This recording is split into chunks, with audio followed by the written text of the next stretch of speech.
a second. There we go. Oh, so then I don't even need to press them on my side then. No. Oh, all right, cool. Oh, I see. You had made one. I got it. No, yeah, we are good. We are live. All right, well then, let me just exit out of that. It'll stay there. So if you right. want to do it the next time, you can. So. All right, cool. Well then, without further delay, let's do this thing we call the news, folks. And in 3, 2, 1. Good morning. You're listening to The Morning Experience. I am Marquise Lupton. That is Dr. Kamika Campbell. Folks, I want to thank you for joining us on this thing that we call The Morning Experience. And happy Monday to you. Dr. K, happy Monday to you. How you feeling today? Happy Monday. We're getting there. I still have a little weird cough from, whatever's happening in the world with flus, but I am 80% better than I was. So we're getting there. Every time I go outside, my chest hurts, so I'm trying to work through it. well, you certainly sound better. Thank you. Can you tell us how was that? Because you had the super flu, correct? Yes, I had flu A this season, and this season flu A was probably the most viral. We talk about going viral, but that's where the term kind of originates from, viruses spreading very quickly throughout the community. And I actually had a medium length of it. A lot of my friends had 14 days and over. Some were going 3 weeks. I had about 9 days plus this after stuff. I had 102.8 fever on Christmas Eve. I probably had a fever the whole time, but I didn't take my actual temperature until Christmas Eve because I couldn't get myself together, and it was really bad by then. And then just there were so many symptoms: the chest congestion, the coughing, the head congestion. But one of the things I think I haven't experienced to that effect was the eyeball pain. My eyeballs hurt so bad. And also along the GI issues and stomach and, pooping my life away, all that stuff. So, but the eyeball pain caught me off guard. And then the shortness of breath afterward has been, because it's cold out. And we were in Florida. So it was nice. And then we came back up here, and the cold, as you're recovering from the flu, is difficult because it is very, excuse me, it is very, like, I don't know, it holds onto your chest a lot. So. Folks, we have our microwave news coming up first, giving you these headlines hot and ready. And our first story comes from Black Enterprise, and McDonald's is being sued for the McRib. Why? Well, hold on. 4 disgruntled customers argue that the McRib's rib-shaped patty and naming has false pretenses. The U.S. District Court for the Northern District of Illinois received the 45-page complaint filed December 23rd. According to The Independent, the fast food eatery has dismissed the claim made in a federal class action lawsuit against them. However, an apparent ingredient list for the sandwich argued otherwise, leading to the legal action. So there may not be any ribs in the McRib, Dr. K. This is very unserious. I feel like they fought so hard they fought 45 pages of a complaint against the McRib. We are not doing things right. We have so many bigger things in the world to worry about. We are not filing 45 pages about a McRib, are we? In January 2026? Yes. I just don't believe it. And as hard as these people fought to bring back the McRib, they was fighting. Where's the McRib? We want the McRib now. And now y'all suing McDonald's over the McRib, talking about false. You knew it didn't have no ribs in that McRib. Cut it out. Cut it out. Oh, man. Bigger fish to fry. Well, how about this fish on your skillet? This comes from KTVU. And Mayor Daniel Lurie has signed an ordinance establishing a reparations fund for Black residents in San Francisco. A move supporters say acknowledges historic harm. Critics argue it is unnecessary, legally questionable, and potentially costly, even without city funding. The measure, which passed the Board of Supervisors unanimously on December 16th, establishes a fund for reparations for Black residents who can demonstrate they experience a proven harm in San Francisco. Well, well, well. If it isn't actual reparations coming into play here for once in our lifetime. Well, well, well. I feel like reparations is long overdue. We Mhm. know it's not going to be a countrywide thing. We know the history of 40 acres and a mule. We know that wasn't even a conceptualization that Black folks asked for. It was something that Black folks were promised in this country. By Mm. the way, so this one little small slice of America that is actually trying to practice reparations, it screams jealousy. It's giving jealousy. Oh my God, these Black people, it's too expensive. Yes, the harm that has been perpetrated on Black Americans has been extremely expensive. Absolutely, the Yeah. keeping them from their economic uh, uh, gains over generations is very expensive. So I think it's very interesting that the first critique is too expensive because yes, keeping people away from their economic advancement over generations is probably the most expensive thing you can do to a lineage. Um, so yeah, I think that's very important that we talk about like that. Like this is one small slice of what people are owed. Absolutely. And I say, hey, if San Francisco is doing it, wash, rinse, repeat. And I'm looking at you, Los Angeles. I'm looking at you, New York. I'm looking at That's right. you, Houston. And our final story for today comes from the Griot and Diddy's sons set to share their side. Zeus premieres new docuseries teaser. Justin and Christian King Combs unveiled a teaser for their Zeus Network docuseries that promises to give fans a first look at life in the spotlight and the challenges their family has faced during their father's legal turmoil. Dr. K, will you be tuned in? Absolutely not. This is also another very unserious story. Why do I need to know your side of this, buddy? I don't care about it. Your daddy's in jail. Do you want to go to jail too? That's what I was thinking. I was like, don't say anything else. Be quiet. Did you see the documentary that just came out on your father where he didn't pay the people to produce the rest of it and 50 Cent swooped in and paid and made your father look crazier than he was already going to look? Insanity. I would Yeah. just be quiet. I wouldn't Right. say anything. I would just let it rock. Right. Telling your side of the story, a sex and sexual abuse scandal with your father is do you want to go out that way?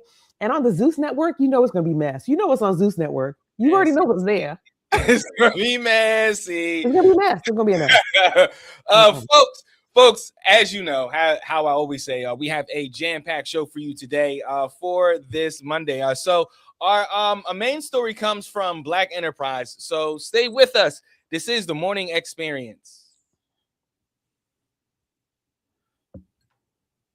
All right. So for the folks that are watching, this is a pre-record for Monday and Tuesday show. So it's gonna sound like we're talking in the future. Yes. But we're And we doing are. well, We are well, from yeah, we are from the future. Just right. in case you were wondering. All right, this is our first five coming in 3, 2, and 1. This is the Morning Experience, and thank you for joining us on this Monday morning. So our first main story comes from blackenterprise.com, and this is kind of a warning story just to let you know what is coming up on the horizon. So prescription drug prices are planned to increase this year, and the prices of hundreds of prescription medications in the United States are expected to climb in 2026. And this is according to a new industry analysis raising questions about the effectiveness of recent Trump federal efforts aimed at lowering drug costs. And this is according to The Hill. So, Dr. K, I'm going to start just with the general obvious thing here. Prescription prices, prescription drug prices are going to go up this year. Yes, and I think this is what's interesting about this is in 2024, President Biden had made great strides to lower prescription drugs, particularly for seniors, and this is going to be difficult for them. That's number one. Number two, we're already seeing the effects of this early in 2026, late 2025 into 2026. There was a young man who had to decide between paying his rent and paying for his asthma medication, and literally paid his rent and died 6 days later after paying his rent because he didn't have his medication.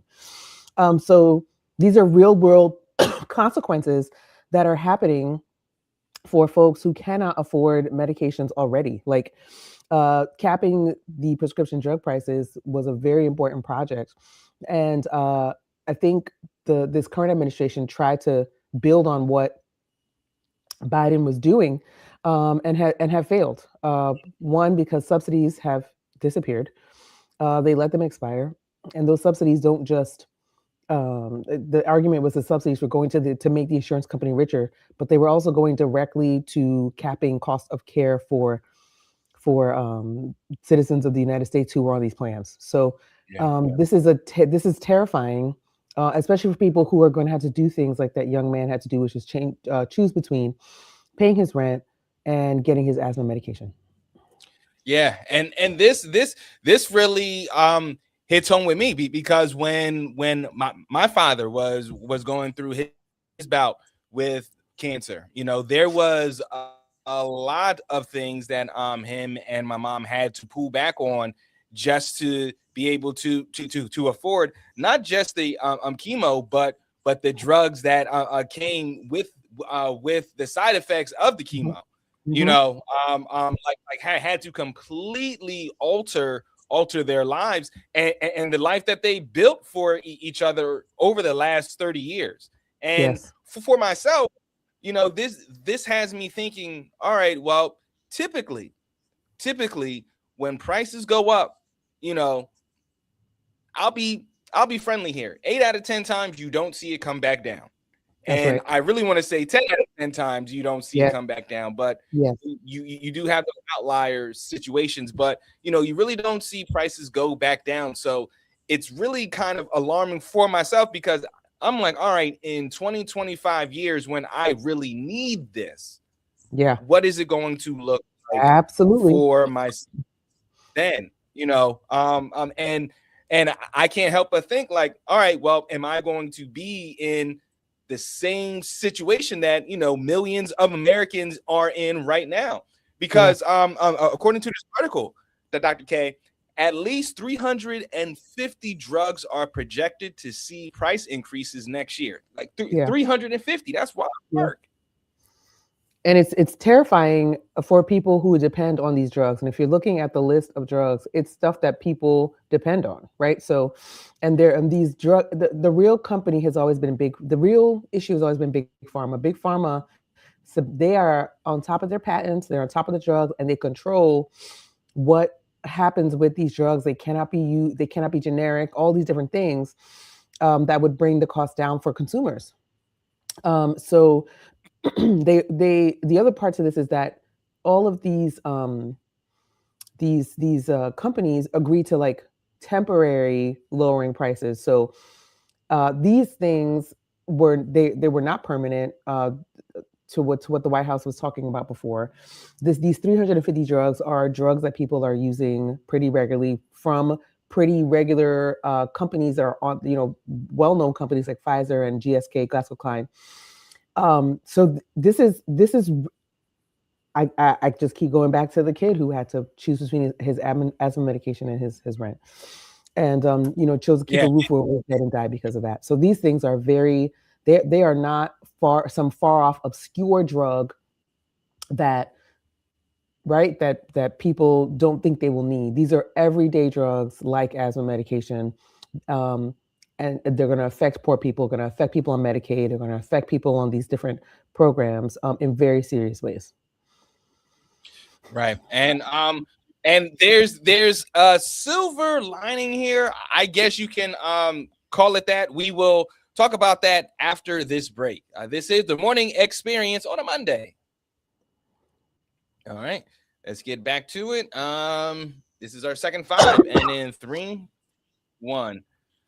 All right, so we are talking about prices going up, specifically hundreds of prescription drug prices that are projected to increase in 2026. And folks, it is Monday, so Monday is our hard news day. Sorry, guys. So we're right. We have to give you these facts, hard and fast. I brought up this silver lining here, and I don't even know if it's really a silver lining because it's depending on a billionaire and what billionaire is that. I'm specifically talking about Mark Cuban, because Mark Cuban has costplusdrugs.com. And this is where folks from around the country can go to this website and purchase drugs, purchase medication that is, at a decent cost, But I'm looking Mhm. at this, and it's like it's depending on the benevolence, of a billionaire, and those folks don't come with a lot of benevolence, Dr. K. And this is why billionaires should not exist, because we should not have people who are hoarding wealth in the name of, well, I got it out the mud kind of conversations, at the expense of people who literally cannot afford to breathe. It just shouldn't exist. And there was someone on the one of these roundtable talk shows, probably CNN or somewhere, that made the comparison that people can hoard money all they want, but it usually ends with people dragging the billionaires out their houses.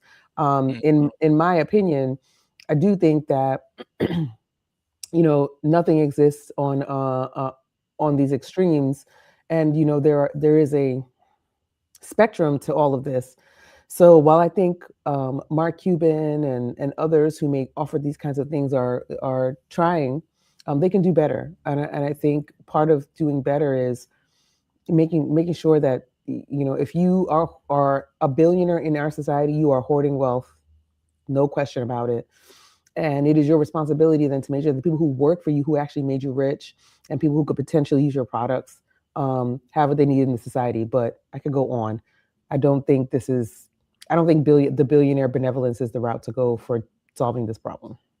Yeah, and and some of these drugs that we're talking about, folks, we're talking about drugs that can this can impact COVID vaccines.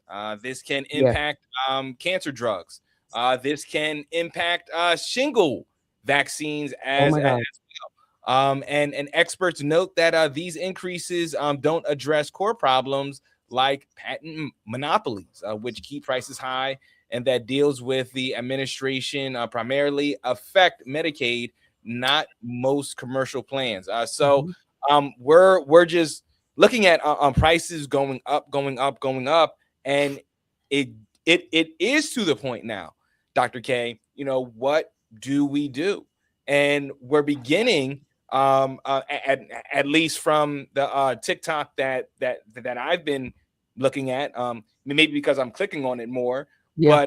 but be beginning to see this exodus, or at least more content of people saying, hey, you may have to leave the United States, which maybe a couple years ago was like a dream, maybe, but Yeah.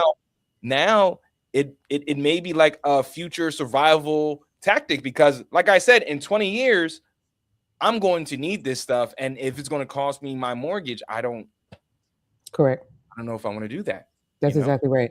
And I think people, I mean, if you look at countries right now who are witnessing what is happening in the United States, they are making pleas and courting Americans to come to their country, Mm, right? Canada has programs like this, Sweden and different places. They're courting Americans to come to their countries. And I think that is very significant because brain drain, people have predicted under policies under this administration and other really difficult policies that we would experience something called brain drain. And brain drain means that basically the intellectual capacity of the country, the folks who basically run the country, right? The folks who are what we usually think of as paper pushers, but are doing the mechanism work of keeping the country moving, would jump ship, researchers, academics, other folks, and go to other countries where they could actually have things like universal health care, mm, education for their children, home prices that where they can actually afford a home and use your home how you want to make money. Like it's very difficult for people to even do that in this country. So when you combine all these things, on top of maybe not having as high prices for groceries and other things, when you combine all those things, folks, other countries can offer you something that you is becoming increasingly difficult to have here. So that's on top of drug prices being great. That's on top of letting subsidies for healthcare expire. The closest thing we had to, universal health care was the Patient Protection and Affordable Care Act, aka Obamacare, and we have demonized it so badly, and let it die a death by a thousand cuts. Yeah. So what's attractive about that? Right. Right, folks. We have more to talk about. Stay with us. This is the Morning Experience. All right. This is our first three. Hey. First three, and then 3, 2, 1. Welcome back to the Morning Experience, and thank you for joining us on this Monday. We are talking about that at least, and that is the key phrase here, folks, that at least 350 medications are slated for price increases for 2026. Now, the typical increase on the median price hike is about 4%.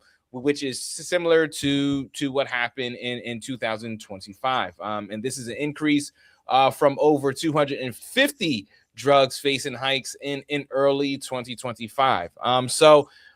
We hit on this exodus. Now, this exodus is not viable for everyone.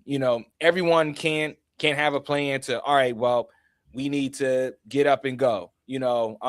Everyone doesn't have the capacity. And what I'm thinking here is like, this may take like some, this maybe not to this point of the Underground Railroad, but a reimagining of an Underground Railroad type thing, where it's not just this individual, individuals leaving, but it's a collective, where the higher can support the lower and raise that floor. Dr. K. Yep. Yeah, I also think that I think folks who know that they don't have these immediate resources to get out of the country, I'm seeing now that even though that group of people, that sector of people in the United States, there are whole channels on YouTube, TikTok creators, Instagram, who have been saying, listen, you don't got no money to live out the States. Here's a step-by-step plan on how to leave if you want to do that. Yeah. So there's a lot of folks who are now saying, we know we don't have the money. We know it may take us a year to gather the funds. We're committed to that process. And I think that is something I haven't seen before, because traditionally folks will go, I can't leave. I have my mother's here.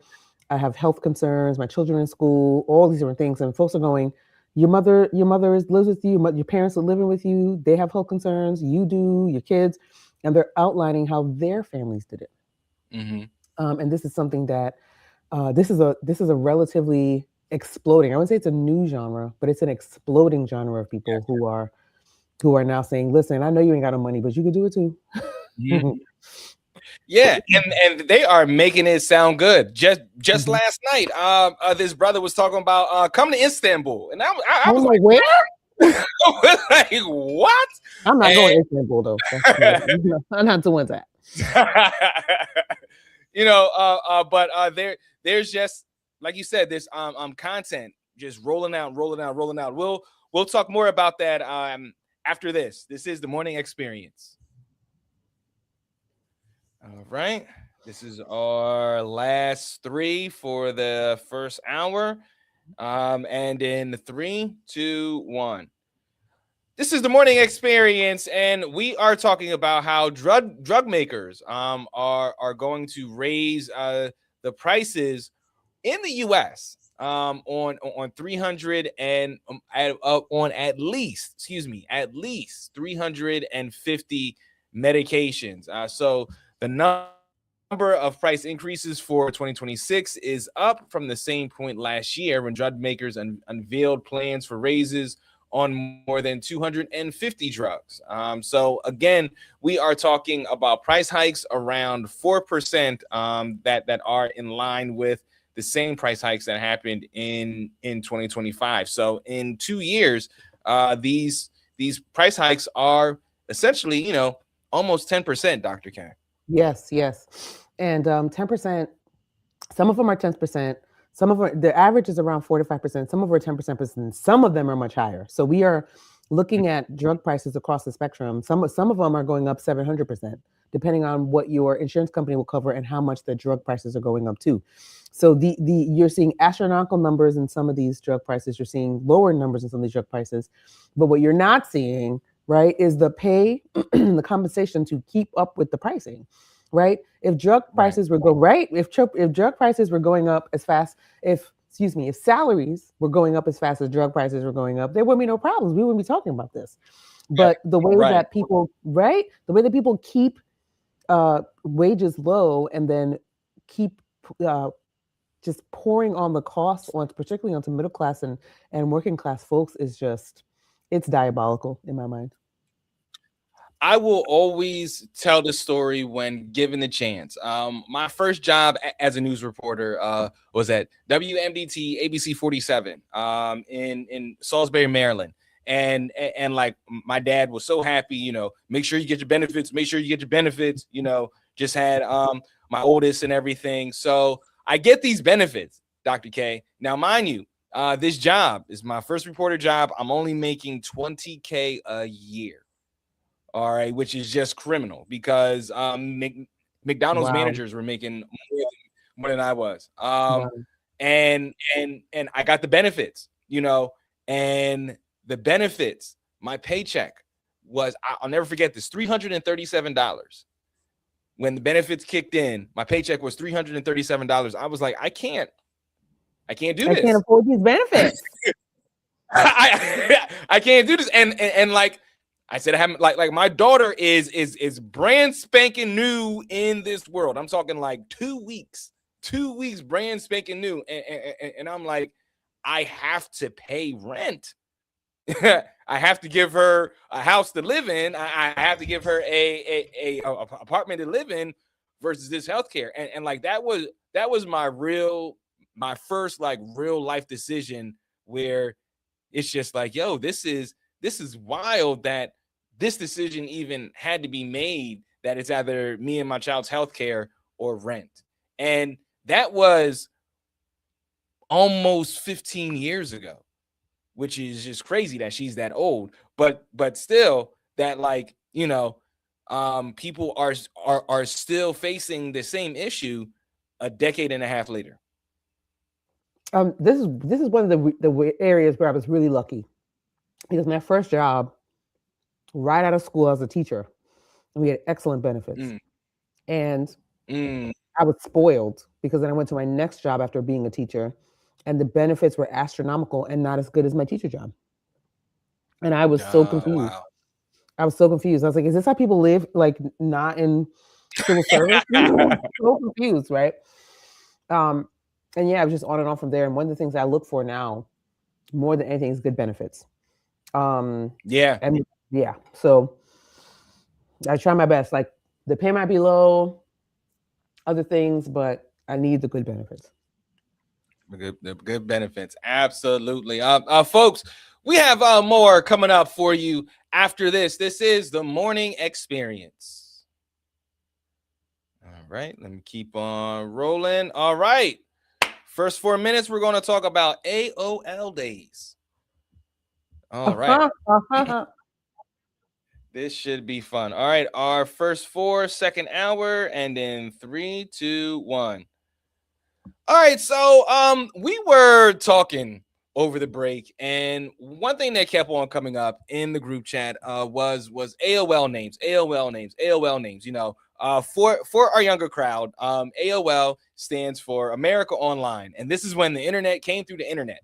I mean, this is when the internet came through the mail, and they would send the internet through the Yep. mail.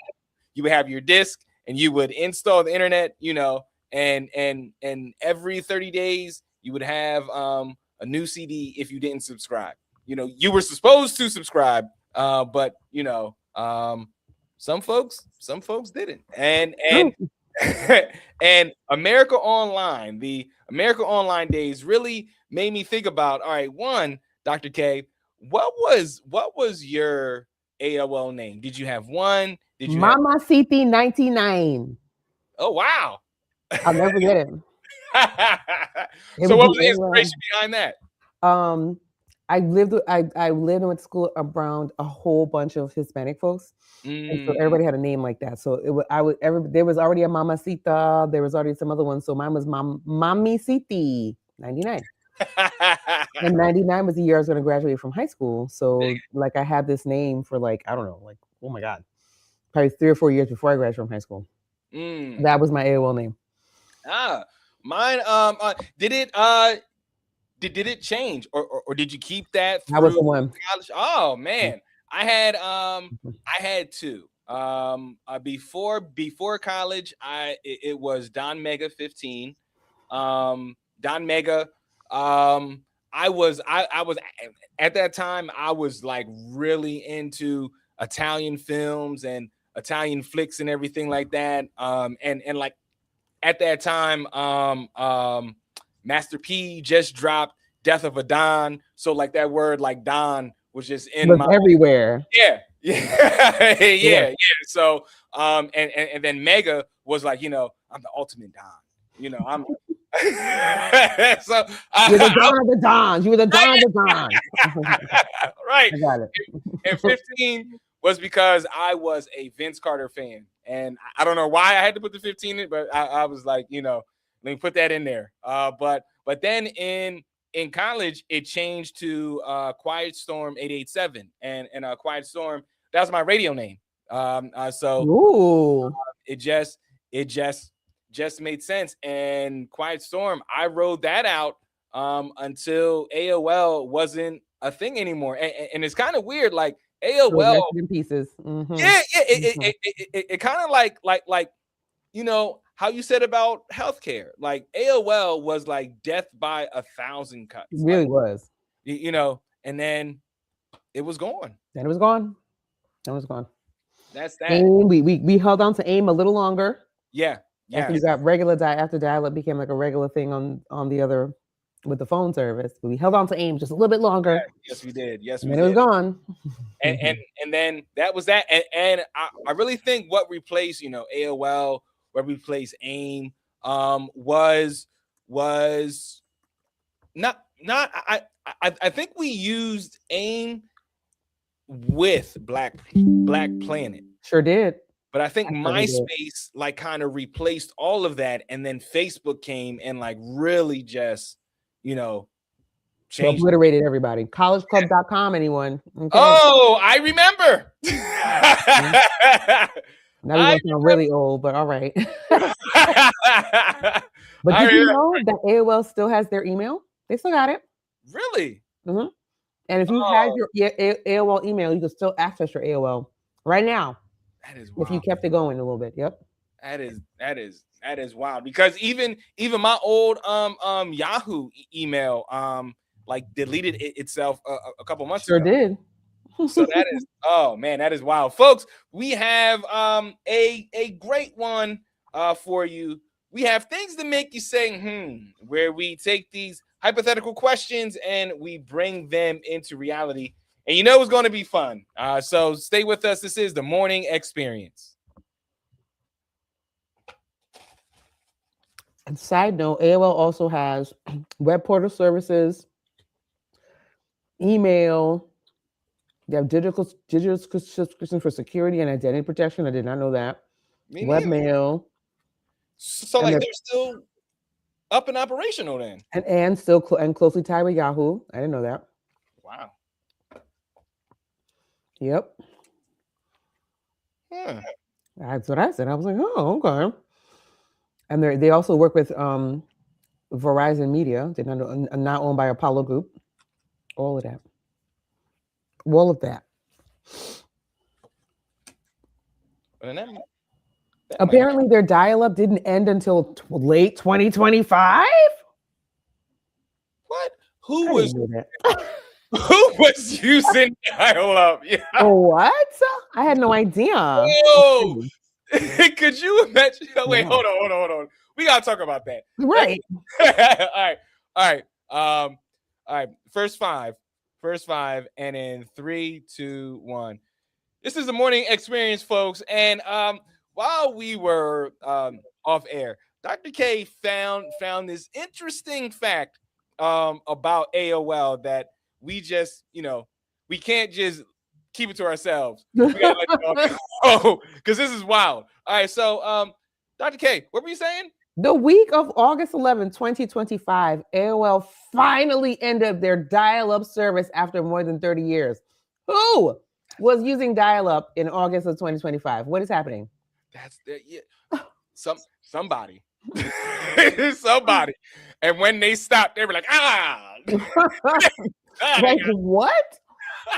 Yo, can you imagine going over to somebody's house and you're like, yo, what's the Wi-Fi password? He's like, I don't have Wi-Fi. Or they say, hold on, let me power up the internet. Right. Like, and then you hear, so the article is from BBC, and they said 33 fewer than 300,000 people in the US reported having only a dial-up internet connection compared with more than 300 million. But I feel like 300,000 people is still a lot of people. That's a lot of people with dial in 2025? In 2025. Like, that sounds insane. Yo. Wow. And they didn't end it until the 30th of September. So that was just a second ago. That was just a couple months ago. Right. That was wow. I did not know that. So that means that I can't imagine having dial-up during the pandemic. Like how did you survive? You were inside the whole time, and all we had was the internet. That's all we had. Oh, that's it. Wow. I just don't... you weren't downloading nothing. No. You're working from home. How are you working from home on dial-up? I don't even understand. How are you talking to your friends across the country on dial-up, across the world? I made so many friends overseas and stuff. I couldn't have done it on dial-up. I would have been so lonely. It would have been so sad. No. Wow. I'm pretty sure I had to talk to my husband over the internet a couple times because when I had COVID, I couldn't talk. He couldn't come in the room. I don't understand how we're going to be doing any of that.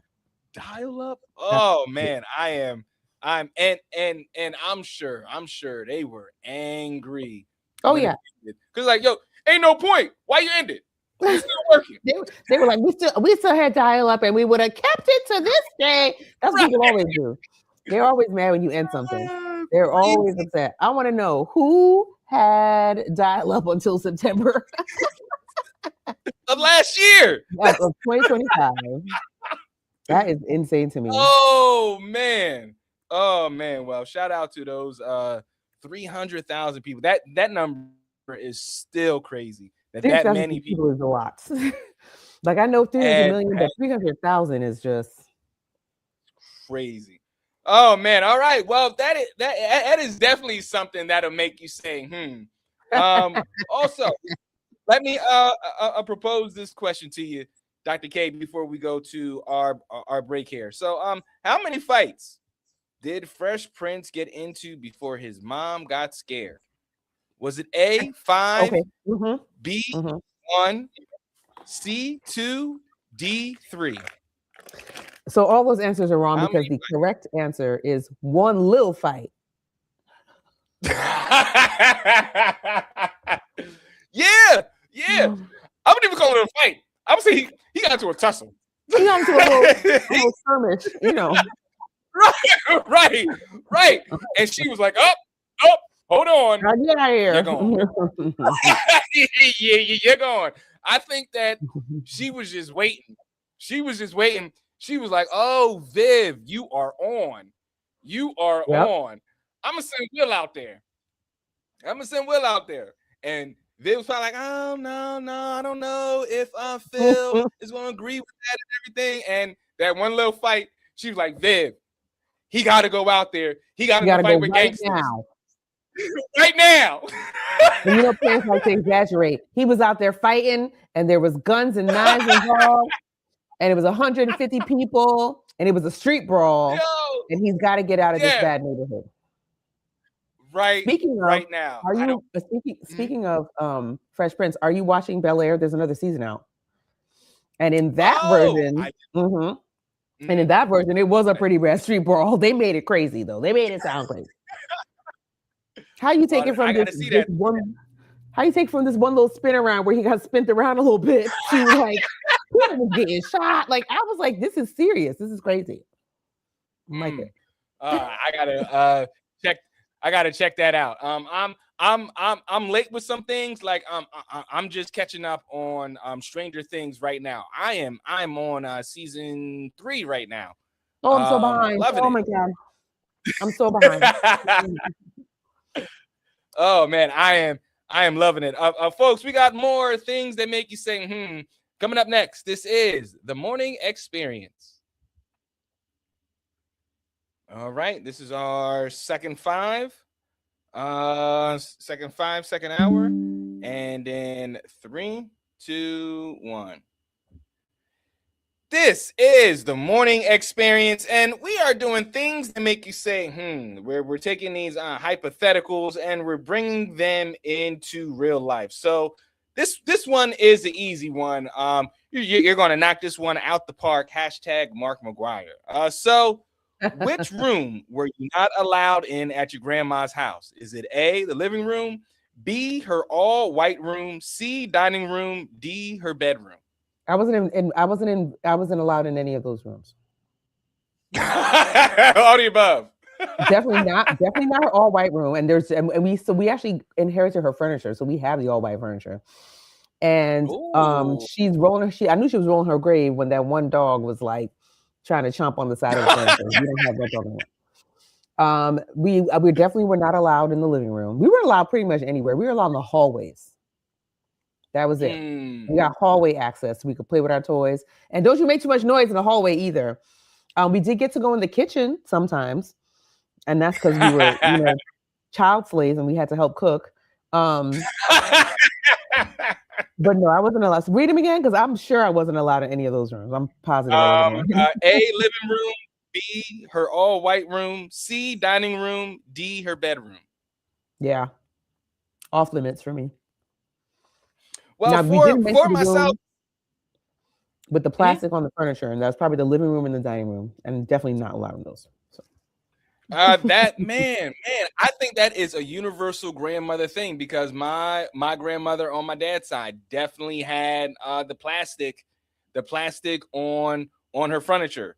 And I tell you this, for myself, my grandmothers, one lived in the hood and the other lived in the projects. So like every room was accessible because the place wasn't that big, but the thing is that you had to be respectful in each room, keep the noise down, and stop all that wrestling. That's that's what she And was. stop all that wrestling, and stop Stop all that noise, stop all that and wrestling. stop letting my good air out. Hey, Obviously, oh, that was a the good oh air. How my dare you let it outside? oh no The no. disrespect. The thing is, you letting the good air out if you open up the door. Yeah. That's automatic. That's automatic. Like if you can't transport yourself through a closed door, then no. Then guess what? Guess who's stuck? Yeah, Brittany yeah. Lupton, who is our favorite Lupton, by the way, Hey! said they just took the plastic off last week. Hey, Oh, they Brittany. did. They did. Oh man, we went to my family's annual Christmas dinner last week. And there was this I mean there was this old chair. Like this chair had like 3 legs and everything. The back is all out. And my aunt told this story how like my grandmother used to sit in that chair and tell like Bible stories along with Job or somebody like that. And and that's why she still had it. I was like, this thing belongs in a museum, Auntie. I mean, not in Immediately. especially if it means that much to you. And to that point, I think she still has my grandmother's um uh, um furniture set in the basement. Yes. And I it's think probably that's worth the actually money. It's probably worth the money. It Because those probably old furniture sets are like vintage now, and people like pay a yeah. lot of money for them. So she could probably get something for Ah, it. that is true. That is Mhm. true. So I got one more for you, Dr. K. Okay. Which rapper would you Oh man, back? Is it A, Biggie, B, Tupac, C, Heavy D, or D, Pimp C? I'm Which, definitely bringing back Tupac. I'm just gonna be a basic girly and say Tupac. I mean, I bring them all back. God rest them all. I bring them all back. But yeah, I'm definitely bringing back Tupac because Tupac started saying some stuff yeah, as he was getting older that I really wanted to hear him. I wanted to let him cook a little bit more. You know, yeah, he had real revolutionary ideas, and I loved it. But yeah, maybe not for the rap. I mean, I also love this rap, but if I'm bringing back any rapper, I'm bringing back a revolutionary rapper for sure. yeah. I gotta agree with that. And the thing is, I can see Tupac transitioning from music into activism. He Easily.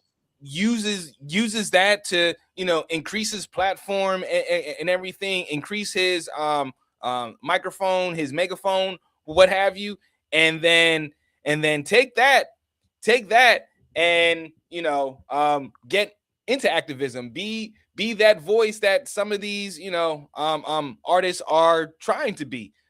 We got a comment before You we go. saw it?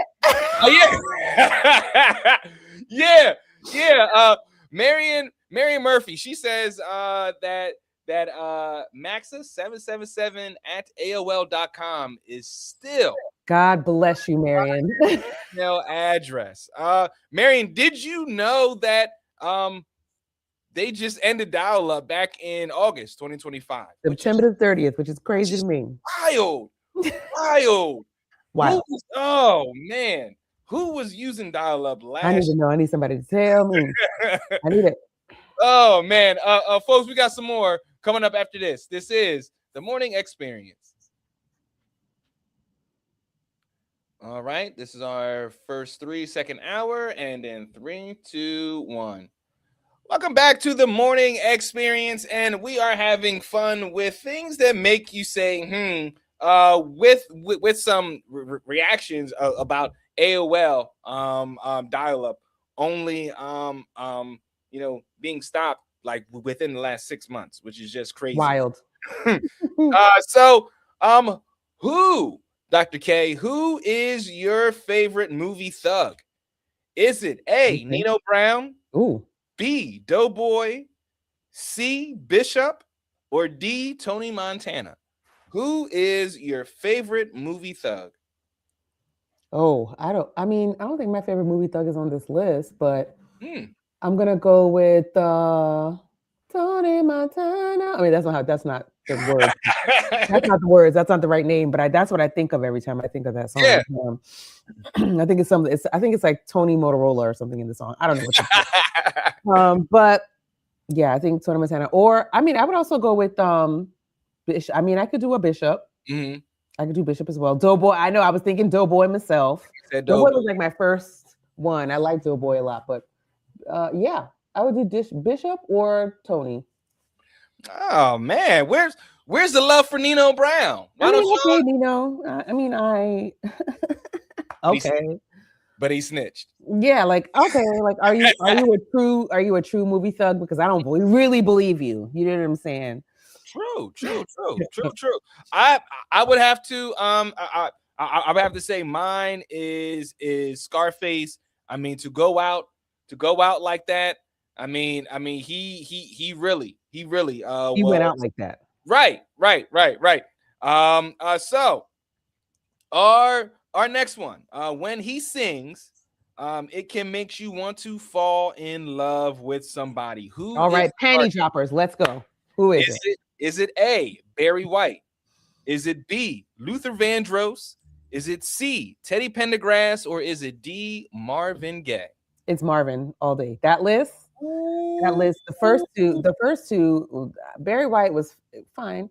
Luther. I never knew a day where I did not think Luther was not a homosexual man. So I was not attracted. Right? That was not a thing. Like people were like, "Oh my God, Luther was gay." I'm like, okay, I guess y'all didn't. I don't know. And then, yeah, so it's got to be Marvin in that whole lineup for sure.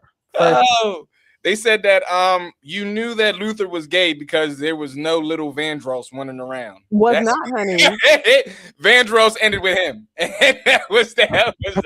I was like, and plus he just was so, I don't know, he was too nice and too sweet to be like a heterosexual man. Yeah. As a He was singer. too sweet. As a singer, not like in R&B. You know what I'm saying? Like R&B guys were, notoriously F boys. Like they were notorious for that. Right. So yeah. All right. So we got more after this. This is the morning experience. All right, and our last bit of questions. Where are they?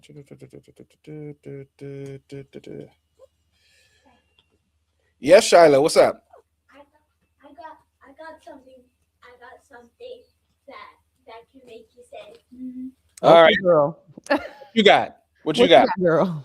So my thing is, who would win in a fight? Dr. Eggman. Actually, no, Scorpion from Mortal Kombat. Bayonetta from Super Smash Bros. All right, well, come on up, and we're gonna have you ask that question. All right.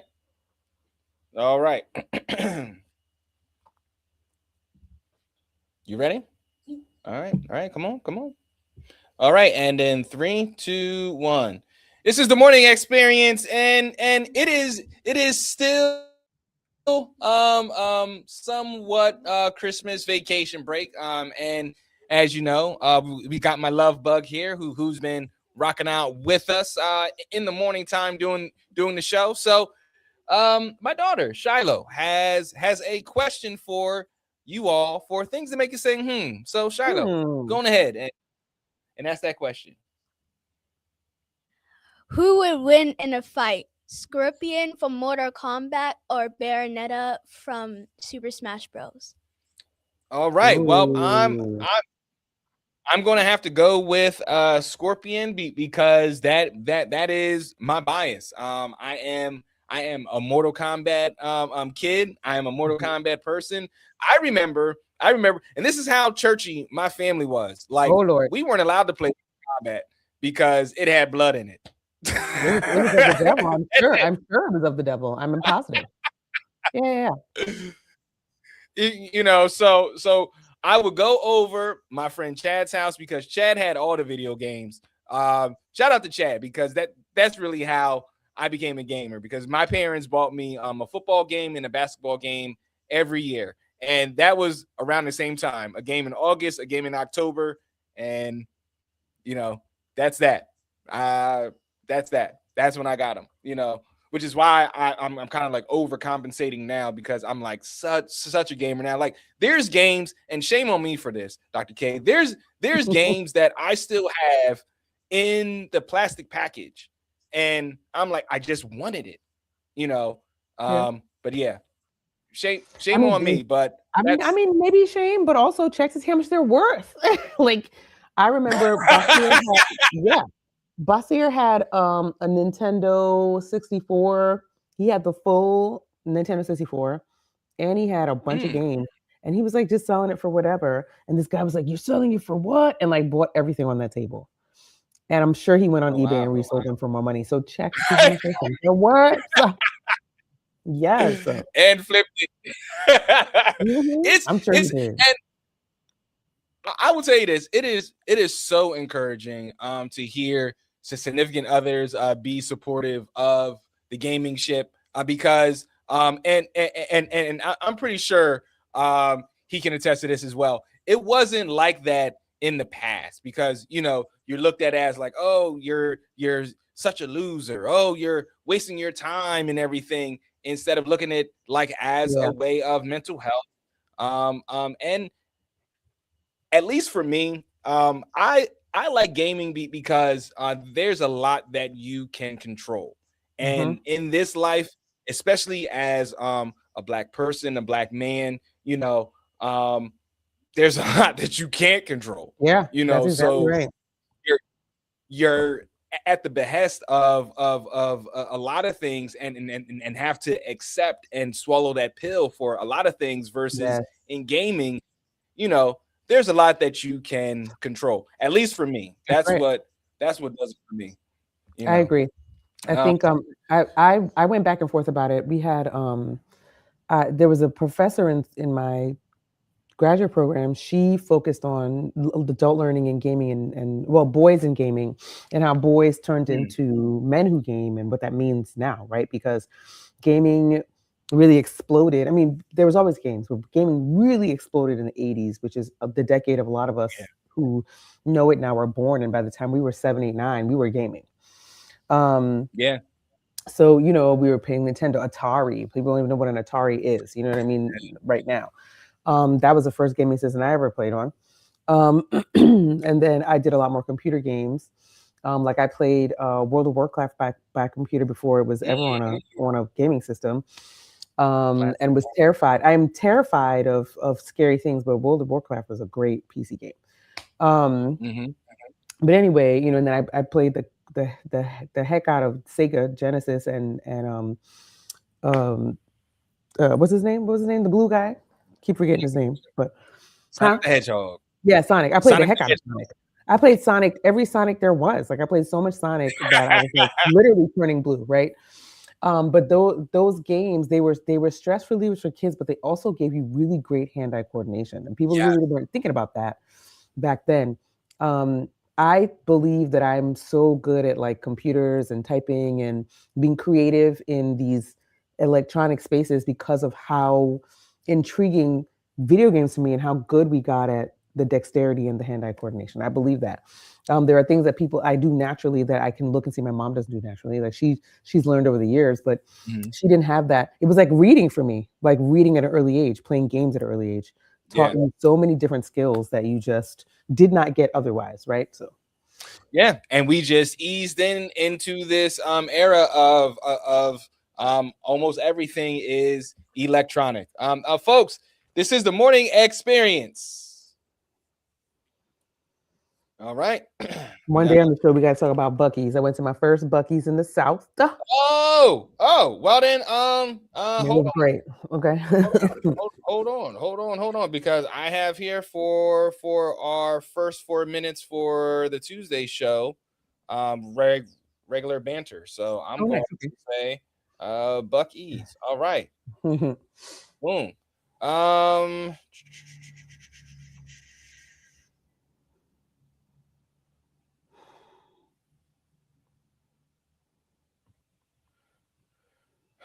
all right. The topic, I'm going to change it.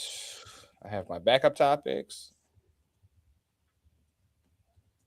This is, I don't think it's controversial, but it's a little. What? Um, are dogs still more important in America than black people? Ooh, I love that one. It's one of my favorite topics. All right. All right. We got our final 30, and then we can move on to Tuesday's show. All right, here we go. And in 3, 2, 1. Folks, I want to thank you for joining us on the morning experience on this Monday and being a part of this conversation. Just to let you know, you can keep the conversation going at DA Morning without the G, experience spelled the regular way. The morning experience on Instagram. Again, follow the page and be a part of the conversation. Dr. K, what else you got going on today? um, I am I'm just gonna rest. I Yeah. start a new gig on the 15th, and I'm Hey, just gonna keep resting until I have to work for real. hey, dig it, dig it. Well, then we're gonna have to circle back and hopefully you could tell us about this Yeah, new gig and new venture. Because yeah, where the money reside, where the money reside. We want to give you all good vibes with thank you. that. Folks, this is the morning experience. Thank you for joining us on this Monday. Have yourself a good one. I am Marquise Lupton. That is Dr. Kamika Campbell, and this is the morning experience. Peace. All right.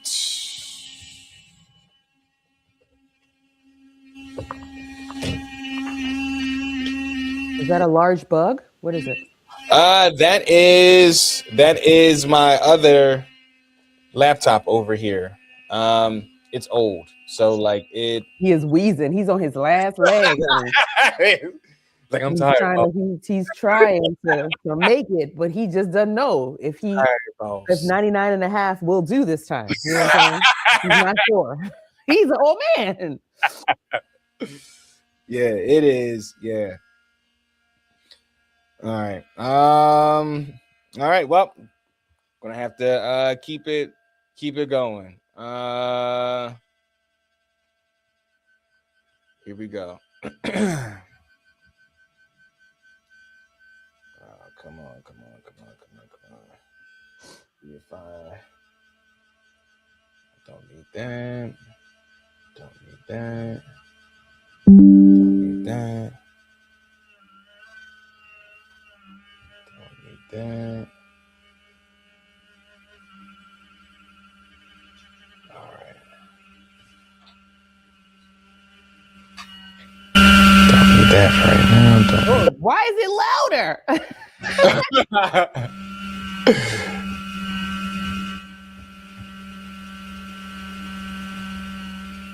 All right. Shit. All right.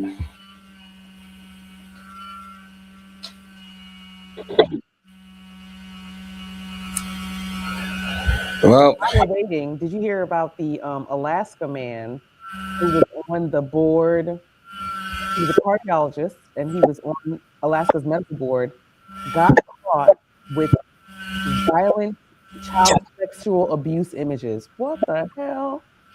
What the hell? what? Violent? Violent, which is insane. Right. Multiple images. Well, the best part about that is he turned up mysteriously died in a fire in his house, and he was the only one in the house. Wait. You shared that story, right? I did. Yeah. I did.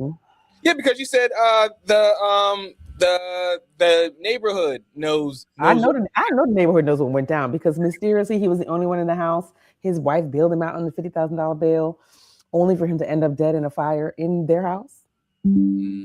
Interesting. Very interesting. That's what I'm saying. Very cool. Interesting. Wow. Hey, have the day you deserve, sir. Did the laptop finally die? Poor thing. No, but I'm gonna move my mic and then just try to well, not try. Laptop. That laptop sounded like he was having a hard time. Yeah. It's after microwave news, I can well, you know what? No. I don't even. He just sounded like he was wheezing, and then became a sustained wheeze. Like he just was like, "Oh, I can't breathe." I feel him. After this flu, it's been hard to I've had to flex my muscles a lot to keep from coughing even during the show. Oh, it's been difficult. All right. Well, I'm not gonna hold you anymore. I solved the laptop thing. I'm just gonna use my laptop right here. Okay. All right. Let's do this. And in 3, 2, 1. Good morning and happy Tuesday to you. Welcome to the Morning Experience. I am Marquise Lupton. That is Dr. Kamika Campbell. Folks, thank you for joining us on this Tuesday. Dr. K, how are you doing today? I found a chin hair under my chin. I'm not happy this morning. Oh, very bad. So it's a bad morning because now I got to figure out, well, what do we do with this? What is happening under? Well, you know what they say. If you cut it off, it grows back thicker and faster, apparently. So I don't want to do that. Yeah. So maybe it was flu A. Maybe flu A. Did this to me. I'm still recovering. So it's probably one of the side effects of recovering. It added a hair follicle to your chin. This is crazy. Oh, man, folks. Again, welcome to the Morning Experience. You know how we begin each show. We begin each show with the microwave news, giving you these headlines hot and ready. And our first story comes from the Griot. And on New Year's Eve, the Grammy award-winning rapper and entrepreneur Megan Thee Stallion opened her first Popeyes franchise in Miami's South Beach neighborhood, turning a once viral collaboration into a brick-and-mortar milestone. What began as a limited edition sauce has now become a tangible expression of ownership. Shout out to Megan Thee Stallion for this new business venture. What say you, Dr. K? Yeah, I love this. First of all, I love Megan Thee Stallion. Yeah. She can basically do not a lot of wrong, maybe one or two things. I don't have to give anybody 100%, but this is a great move from a collaboration on a sauce to ownership and really extending her brand and uplifting the Popeyes brand. And I think as a historically Black known, and a lot of the franchises are Black owned franchises where a lot of Black people work, I just think it's an amazing look. I love it. Yeah, I love this for her. I love this for us. Our next story comes from thegrill.com, and Drake is hit with a RICO lawsuit with an online casino over a scheme to inflate his music streams. Drake again hit with RICO lawsuit with online casino over scheme to inflate his music streams. The Toronto rapper is an ambassador for the company's sports betting company Stake, and is accused of promoting the brand and using the money to artificially inflate streams. Drake is at it again, Dr. K. Yeah, I wish him the worst as always. But also like also like I feel like he had so much to say during this time and accused Kendrick of this, that I just think turnabout's fair play for him. And you get what you get, and you can't be upset. That's what I like to say. We have a comment from Brittany Lupton. She says that anything bad about Drake is false. Okay, Brittany, you're demoted from being the favorite Lupton. Okay, you're demoted. All right. Our third and final story comes from Yahoo Sports, and Layla Edwards, the 21-year-old hockey player, has broken barriers as the youngest American to win MVP at the Women's Ice Hockey Championship when she was 20. And now she is the first Black woman making the Olympics as a USA women's ice hockey player. At 21 years old, Layla Edwards will be joining the national team at this year's Winter Olympic Games in Milano Cortina, becoming the first Black woman to do so. Dr. K, absolutely, how do you feel about this? Absolutely, this is great. I always hate to hear stories where there's a Black person or any person of color, but particularly Black people being the first to do anything, because what, still in 2025? But this is just wonderful. Being from Ohio, being a figure skater, switching to hockey, I feel like her whole story is just one of her taking the journey to find herself and finding what she's good at. And I just really applaud that. I think that being so young and figuring it out too is amazing, because she's going to have a long career ahead of her, which I think is wonderful. And making it to the Olympics, I mean, that's just awesome. So I'm all about, hyping her up. She just seems to be, go Layla go. She seems to be a very, not just positive role model, but somebody who really was given the opportunity, shout out to her parents, to find herself and to be something really great. Yeah, this has me thinking about my oldest. My oldest, she is interested in ice hockey because of the movie Inside Out. Yes. And I'm seeing this. I'm like, all right, well, let me see what she got now. Let me put her in it, and let's see where this goes. I absolutely love this story. And folks, I absolutely love that you're listening to the Morning Experience. Stay with us. We have our topic for Topic Tuesday, and the topic is, are dogs still more important in America than Black people? I done hit the controversy button. So stay with us, because we are going to peel back those layers on exactly what do I mean. This is the Morning Experience. Can you believe this? My favorite, Brittany says Drake is her favorite. She's my favorite. I don't understand how this could be possible. Oh, Brittany loves herself some Drake. Oh, she loves herself some Drake, and will put a nigga in a chokehold over Drake. I'm serious. She'll box somebody for Drake. Yes, Shiloh. All right. Well, going ahead and chill out in your bedroom. All right. All right. So coming back. And in 3, 2, 1. This is the morning experience, folks, and happy Tuesday to you. So our topic for today, going to hit the controversy button here. And the question is, are dogs still more important in America than black people? So I asked Chat GPT how he felt about this, and here's what Chat GPT said. Before we open it up to Dr. K. Mhm. Chat GPT said, no, black people hold full legal personhood and a range of constitutional rights in the U.S., while dogs are legally considered property and have no rights of their own. The claim that dogs are more important than black people is a provocative assertion related to the historic, systematic racism in America. So, Dr. K, where do you land on this? Because, black and white, I see what Chat GPT is saying here. ChatGPT is forever the optimistic sycophant. So, please be quiet with ChatGPT. And what I'll say is, I am a dog lover. I love dogs. Mm-hmm. And I belong to every dog page, dog book on social media, dog group, dog something, right?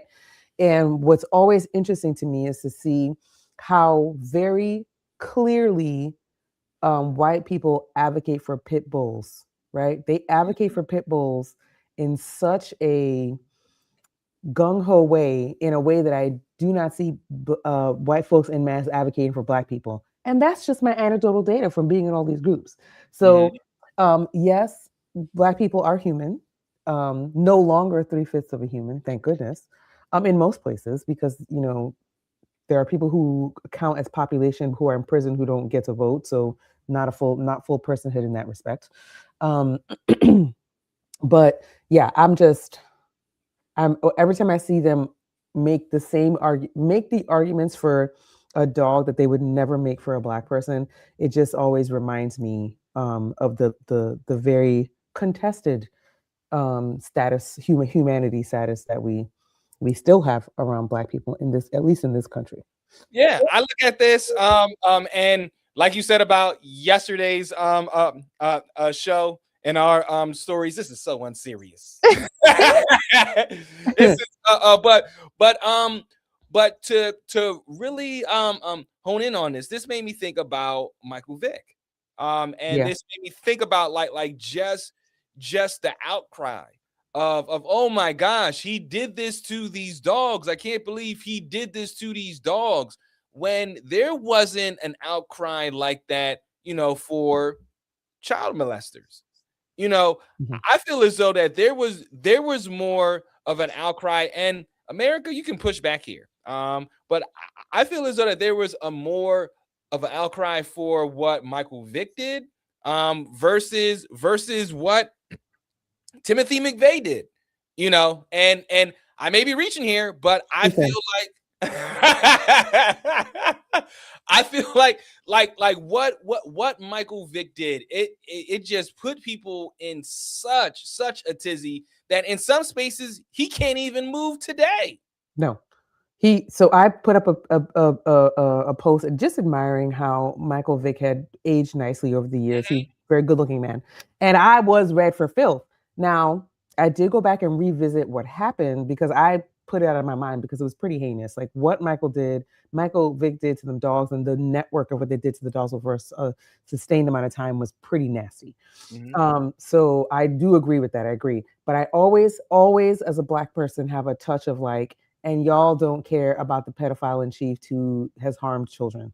And y'all don't care about the trafficking of girls and what's happening to them. And y'all don't care about the countless women and children and young girls and young kids who are literally being raped and hurt and harmed across the nation daily. Y'all don't care about that. And it just makes me feel like they just are racist. Because if you don't, and also, like, I'm always concerned, because I'm like, when y'all are not sticking up for little white girls over dogs, America has gone to the I don't know, to hell. Yeah. Like, I'm just very confused.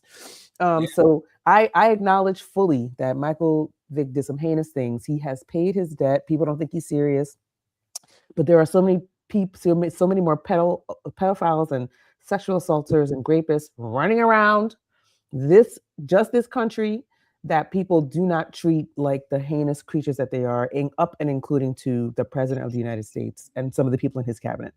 So absolutely, folks.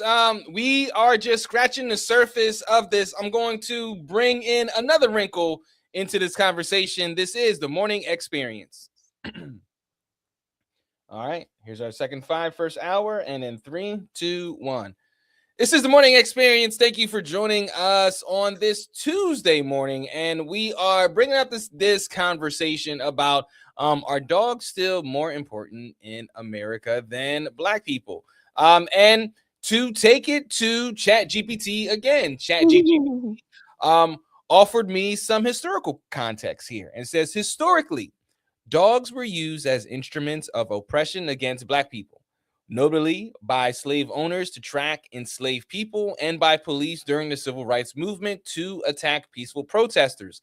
Laws even existed during the Jim Crow era that restricted Black people from owning dogs, which that's something that I did not know, that Dr. K, I did not, but it doesn't surprise me, but I did not know that we weren't even allowed to own dogs in this country. Yeah, I think this is because of the way that people were using dogs, right? Like it really screams, this is a weapon that you can use, and we don't want you to use it against us. Boom. So that makes sense to me. And this is also, I mean, Black people weren't allowed to own a lot of things, weapons, guns. Throughout the history of this country were curtailed from Black folks for a long time. So I think it's interesting now that we bring this back because it also points to the historical relationship that Black people would have with dogs in this country, right? Yeah. So if you know a dog was treated better than you and dogs were used to attack you, you're not going to give a flying farfignugan about a dog. You're not going to care.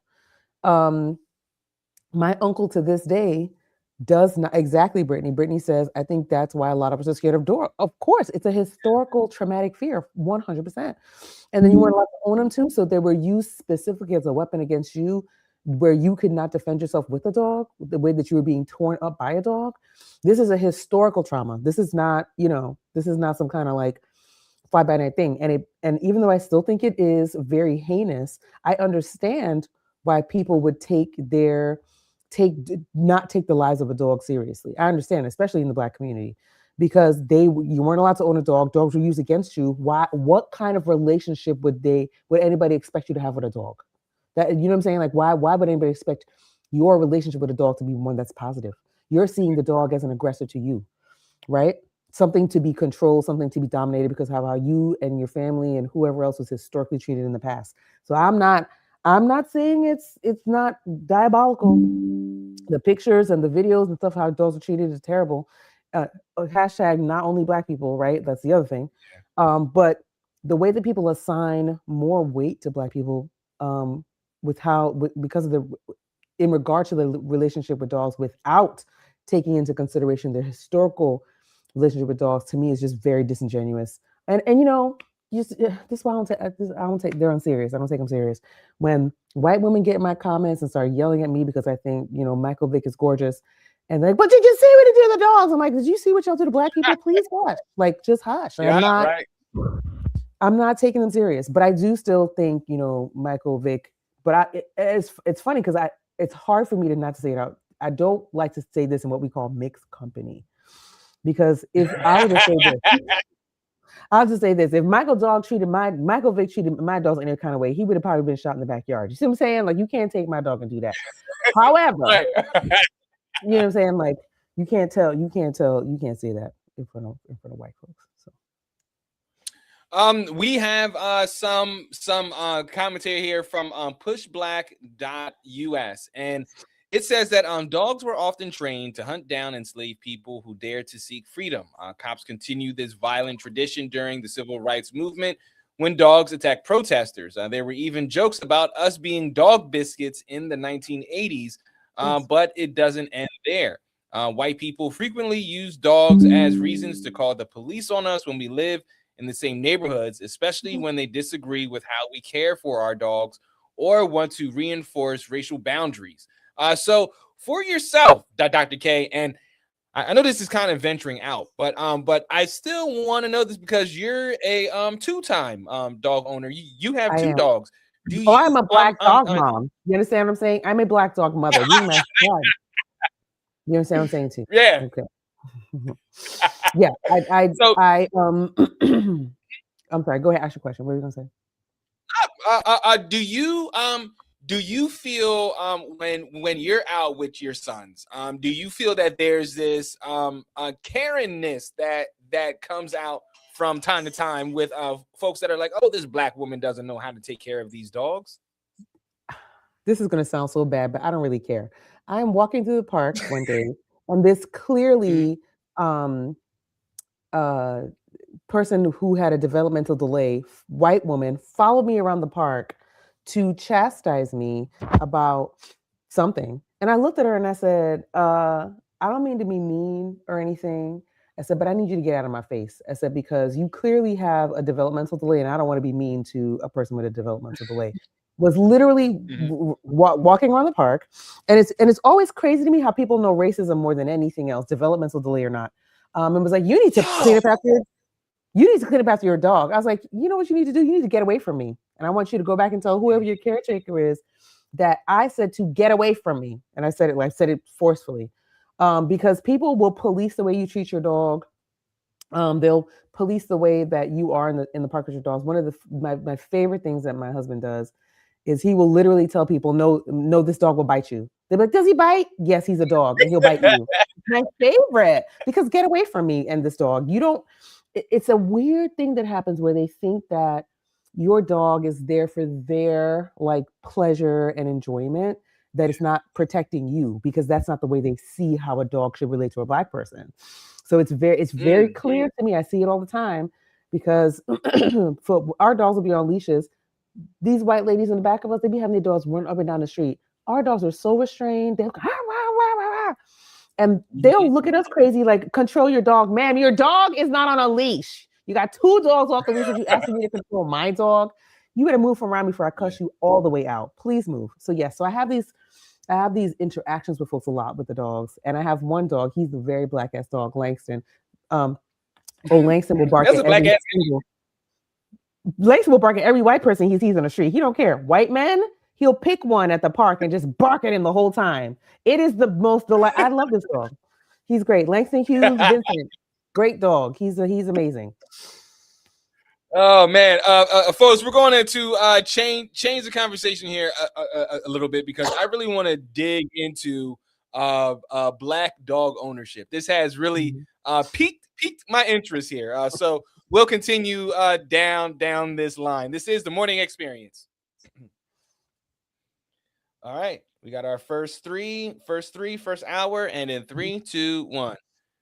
All right, so like I said, I wanted to dig more into this black dog ownership, because you said a sentence right there that you are a black mom dog owner. I'm a black dog mom. Facts. That is true.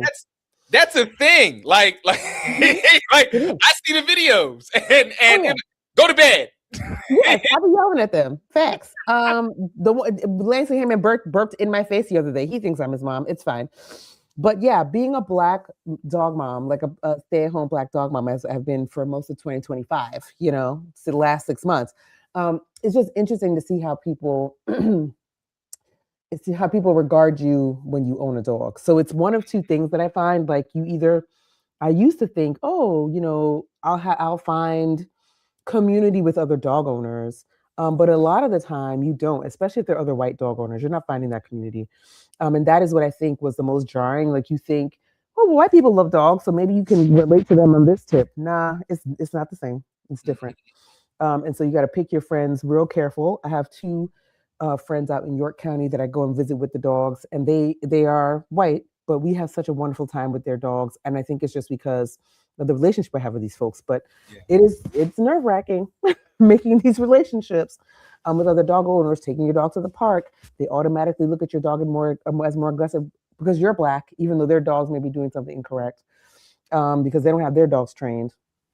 Just different things like that. So it's been interesting. It's been interesting. Dr. K. So then you're saying that your your blackness extends to your dog. Oh, 100%. I Yo, think, wait, yeah, oh wait. for sure. Yeah. Oh yeah. These are So black dogs. These are black dogs, and they know it. They know they're black dogs. They know not to act up in here. They know yeah. not to talk back. Well, Langston be talking back anyhow, but they know not to. They know I'm gonna yell at them for talking back. They understand. They know they're not allowed in certain rooms. They're not allowed in the living room without us. They know that. They get. They are black dogs. And then in public, folks would say, "Oh, well, that's a black dog because he's with a black woman." Really? Yeah, absolutely. People absolutely treat you differently as a black dog owner. 1,000%. Yeah. People treat they'll if your dog does something that their dog literally did 5 seconds ago, they'll look at you like, "Oh my God, your dog's so aggressive. What's wrong with you? What's wrong with you?" And it's something that we've had our dogs just turned 6 on December the 19th, and we've had them their entire lives. We got them when they were 10 weeks old. And they can feel how people treat us too, and they act accordingly. The neighbor one day was yelling at us, and Huey just started going, and he's a nice baby. He loves the humans. Langston don't like nobody. Langston's gonna bark at you on sight.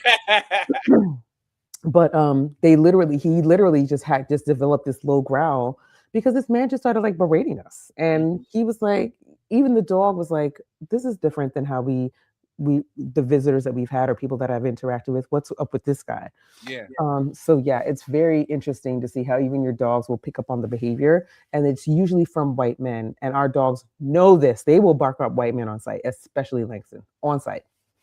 I'll tell you this, America, I did not have on my bingo card woke puppies. And we definitely named the dogs Langston Hughes and Huey B. Newton. So. There you go. Words matter. Words matter. Oh man, get these words coming up next, and then we'll be back to put a pin and a bow on this black dog ownership conversation. This is the Morning Experience. All right, final three, first hour in 3, 2, 1. So, Dr. K, I am not a dog person. My sister will attest to this. We live next door to 2 Rottweilers and a German Shepherd. And the owner was, I don't know.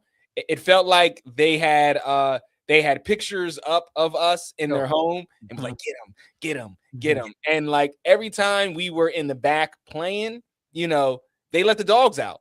Yeah. And it felt like, well, not felt, because it was like they got the cheapest chains possible because the dogs always broke the chains, especially the Rottweilers, and would chase us around and everything like that. That's why I think I'm fast. But you had to get away. Yes. And like and see, and my sister Brittany said they always got loose. They always.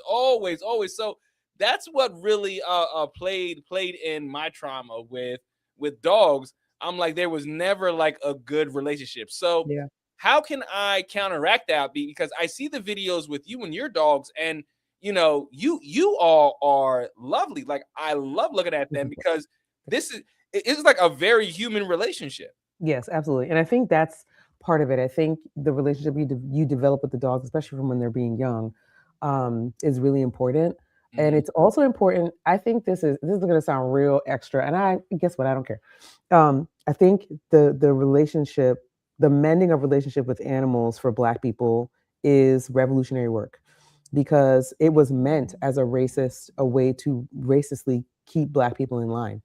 And so mending relationship with dogs and learning how to act around dogs. Remember the guy Christian in the park with the dog, where the lady had her dog off the leash, and he was bird watching, and he had treats in his pocket, and the dog came right up to him. But mending our relationship with dogs as Black people is revolutionary work, because the fear has been instilled with us. Dogs have been used as a tool to harm us.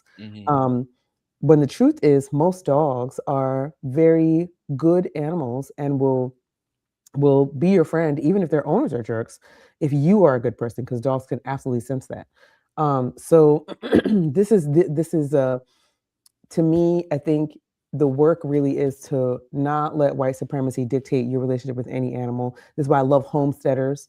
I love especially black homesteaders who have horses and ostriches and pigs and goats and chickens, because they're changing their United States relationship and actually harkening back to their ancestral understanding of how to communicate and commune with animals, um, in a way that was stripped from us here. So I think these things, this work of like reconnecting with animals, is just like, to me, it's revolutionary work. And that may sound crazy, but thinking of the way that animals were used to persecute black people in this country, horses too. We don't talk a lot about horses, and how a lot of black folks don't ride horses, because literally horses were used to kick down black people in cities across this nation.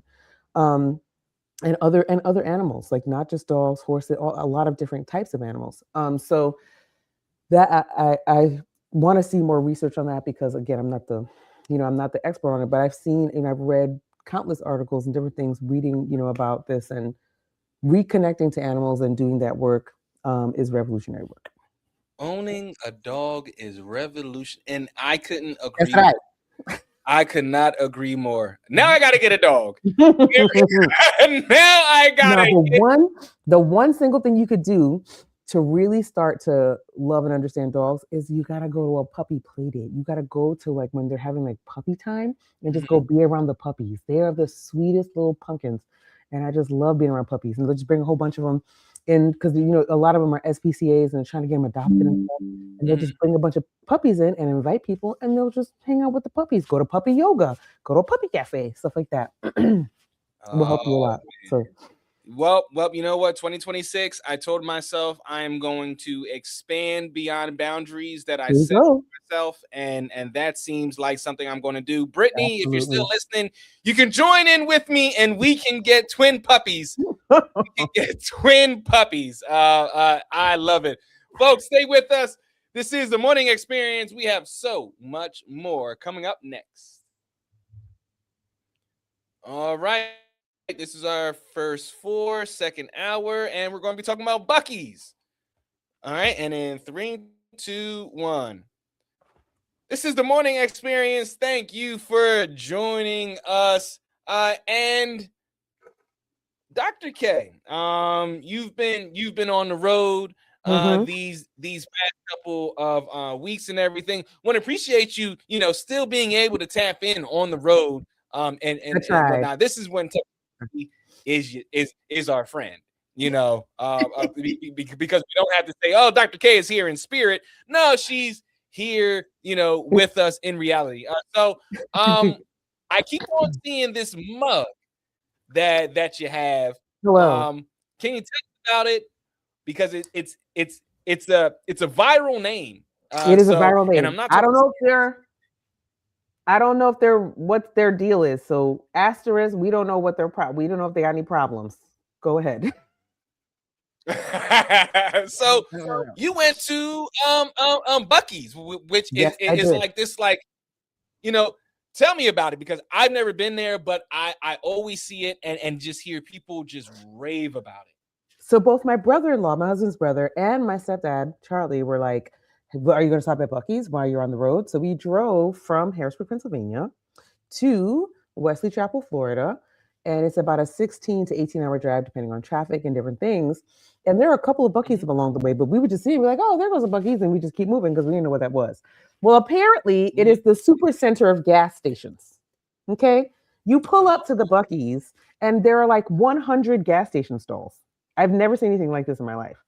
You walk into literally 100. Like, I'm not even kidding. Like, it's like a bay of 50 with 2 pumps on each side. So that's 100 pumps. And you walk into the Buc-ee's and they're like, hello, thank you for coming in. We are so glad to see you. And you're like, oh, what am I going to buy in here? Because these people are nice. So you walk up and down the aisles, you see things. I was like, well, I got to get a souvenir because everybody's talking about Buc-ee's. And it was funny because I was on the internet like a couple days before, and somebody was like, I'm getting gas at a place with the best customer service and great food. Where am I? And everybody was like, Buc-ee's, Buc-ee's, Buc-ee's, right? So then I get on there after I leave Buc-ee's, and I'm like, I just spent $188 in the houseware sections, and I got gas and a mug. Where am I? And everybody was like, Buc-ee's, Buc-ee's, Buc-ee's. So I walk into, back to me walking in. They're so gracious. They're so nice. I'm walking around. They have cookbook. They have a whole section for like clothing.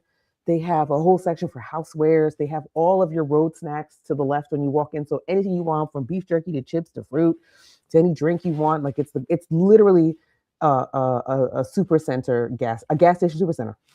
And so I got a brand new iron, like the, what do you call it, cast iron skillet. I got my mug. I got some little crock pots. Like I went shopping. I literally went shopping. That was my Christmas present to myself because I was like, I love it in here. It was amazing. And very wonderful service. And I asked folks if they liked working there, because you know me, I'm gonna interview folks while I'm there. So I was like, do you like working here? How is it? Like, we love it. It's so wonderful. The bathrooms are modern. You go into the bathroom, there's like 25 stalls. That's one of their billboards on the street is, there's always a bathroom at Buc-ee's. Like, we always have bathrooms available. Like, they're very much like killing the other gas stations and the rest stops in their states, right? And it was funny because like we rode past the rest stop, like the state rest stop, and they're like, we're closed. And then the next sign is like, we know the rest stop's closed, but come to Buc-ee's. It was crazy. It was crazy. Oh, that's perfect marketing. It was a really good experience, and I would be back. Like, it was really good, lit. It was well lit. It's not like going to these gas. I mean, literally, the next gas station we stopped at was in the middle of absolute nowhere. There was one Black girl working, and she was like, "Oh, we don't have that." You know what I'm saying? So it was a very different experience, literally from like to a couple hours before when we were at Buc-ee's. So it was interesting, and I understand the hype. Oh, all right. Well, then that just makes me want to go visit a Buc-ee's now. Folks, tag us. Let us know where your favorite Buc-ee's is, so that we can do this. Where in the world is the morning experience team? So that we can stop at those Buc-ee's that you are nearby. We have more coming up. This is the morning experience. All right, this is our first 5. Do you have a Run the World? I do. Oh, all right. Well, then let's take the next 2-5 for We Run the World. Is that the what? cool? The what? The 2 what? The 2-5. Okay, I got 2 3s, but we can make it work. Oh yeah. Right. Okay. Hold on, I'm going to get my charger real quick because I am on 2%. Okay. A second.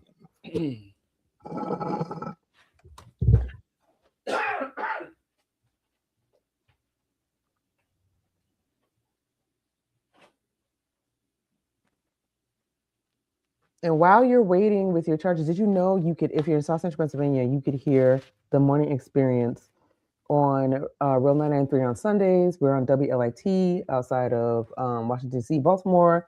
We're on a station in Louisiana. We're all over the place. So you should check us out because we're pretty cool. You know what I'm saying? I was just telling about the stations we're on. I did 99.3 and I did WLIT, but where else are we on the radio, Marquise?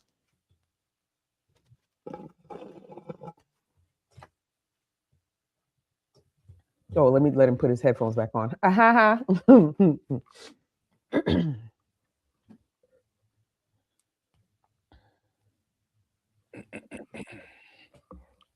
I was just telling them that we're on the radio on several stations where they could listen to us in the morning. So yes. Tell us where they can hear. I told them about WLIT and Real 993. Who want us? Where else can they hear us on the radio? Let me bring that up. They can. Ooh. Yeah. Let me. Right. Like the list is growing, so I wanted to make sure. Yeah, because we just added KIC. Mm-hmm. All right, let me say this. All right. Oh man. All right, where's it? We should try to get on Sirius Radio too. You know that. Yeah. I know you're working on it. I know you are. Yep. I'm interviewing somebody and then going to try to follow that. Follow those breadcrumbs. We are on Lit 106. Yep. We are on UMT, Mhm. Urban Media Today. We're on 99.3. Mhm. We're on we're on Soul 105.3. Mhm.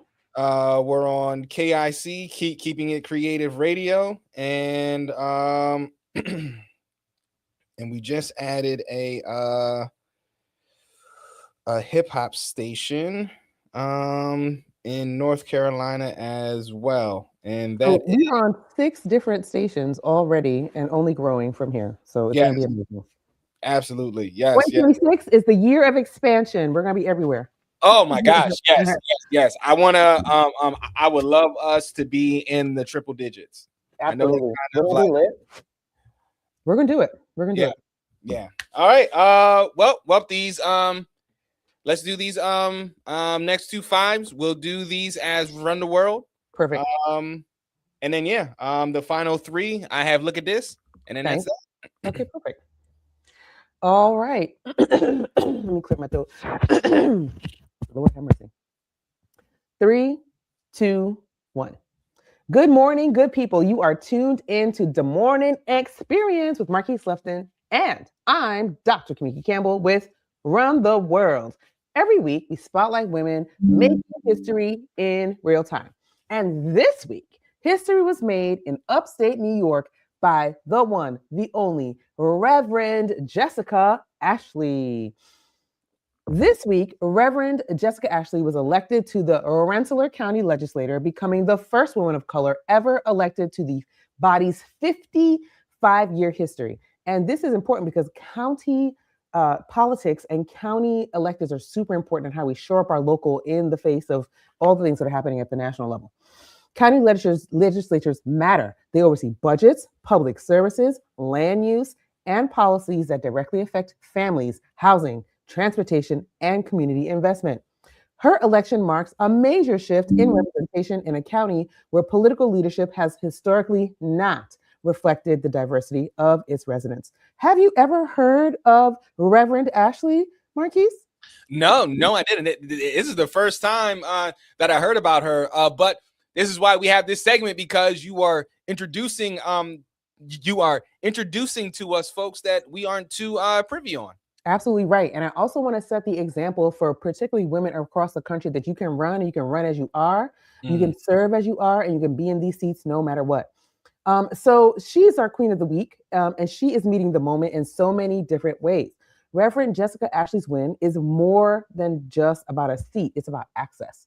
For decades, decisions were made without certain voices in the room. This election has changed that. Her victory signals that communities long excluded from power are not only participating, they are winning. And we saw that too. I'm going to harken back to my very good and dear friend, the now honorable Dauphin County Judge Latasha C. Williams, who just won her seat as a Dauphin County Judge, Court of Common Pleas in Dauphin County, Pennsylvania. It also reminds us that local elections are often where the most lasting change begins. Not on cable news, sometimes not in Washington, but in county buildings where budgets are written and priorities are set, and in the courtrooms that govern our everyday lives. Reverend Ashley didn't just make history, she disrupted a pattern. And once a pattern is broken, it cannot be unseen, right? When you see something change in a way that benefits society and benefits people who are usually overlooked in society, you can't unsee that. And it gets into your system, it gets into your spirit. Because representation at the local level shapes who gets heard and who gets helped. Now we are going to take a short little break here with Who Run World. This is our first segment. When we come back, we'll talk about who Reverend Jessica Ashley is and why her leadership matters beyond this single election. And Marquise, I know there's people in your life and women in your life that are breaking barriers too. So I'm hoping you're enjoying this segment. Oh, yes, absolutely. This is one of my favorite segments. I'm so glad to hear that. We'll be right back with a little bit more Who Run the World. Excuse me. All right, no problem. All right, that was our first 5. All right, yeah. Okay, ready? On you, yep. Okay. 3, 2, 1. Welcome back to Run the World. I'm Dr. Kamiki Campbell, and now we're talking about the woman behind the historic win, Reverend Jessica Ashley. Ashley is a faith leader bringing years of community experience, pastoral work, and excuse me. I'll start that one again. Reverend Ashley is a faith leader bringing years of community service, pastoral work, and advocacy into public life. Her leadership has focused on justice, dignity, and equity, work rooted in listening to people where they are and responding to real needs. Her election reflects a growing trend across the country, voters choosing leaders who come from service and not from politics as usual. Faith leaders in public office often bring something rare, moral clarity paired with accountability, especially Black women faith leaders. And I do have someone to talk to you guys about in a few weeks who's running for office, another Black woman faith leader that you're going to love. Just a little teaser. But back to Reverend Ashley. Reverend Jessica Ashley enters government with a deep understanding of community trust because she spent years earning it. She represents a model of leadership that is grounded, values-driven, and people-centered. As a woman of color in a historically homogenous legislative body, her presence alone changes the conversation. But her impact won't stop at symbolism. She now has a vote, a voice in budget decisions, a seat at the table where policy becomes reality. This is how pipelines are built, from local office to broader influence. And Reverend Ashley's path reminds us that leadership does not start with power, it starts with service. And Marquise, I'll tell you what, as I'm listening, I'm looking at what's happening around the country and the world right now. People seem to be leaning in on power and they're a little light on service. Yeah.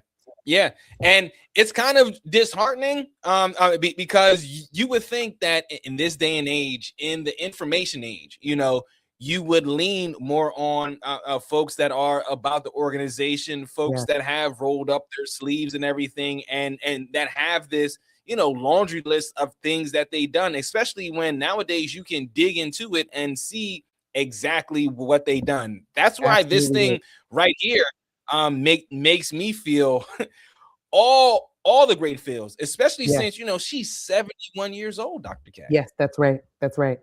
And probably, I loved seeing particularly older Black women get their flowers because she has been serving for such a long time, right? She's been serving her community anyway. So to get the vote of her peers, a vote of confidence from her peers and her fellow residents and citizens of where she lives, I just think it's very affirming, very validating. And I am rooting for her that she does an excellent job. I'm very excited about this. And I hope it inspires people around the country, particularly Black and brown women, to run where you are, run as you are, and run right now. Okay?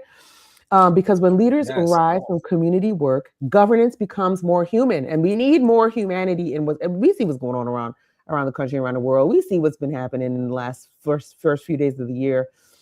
So this is needed, and I really wanted to highlight a story that makes us feel like there's still some hope because people are feeling hopeless. So to Reverend Jessica Ashley and to every woman stepping into spaces where none looked like her before you, we honor you. And until next time, keep your crowns high and your purpose louder. This has been Who Run the World with Dr. Kamiki Campbell on The Morning Experience. Boom. There it is. All right. We got our second three with look at this. I'm going to share my screen here. Let me click on this real quick.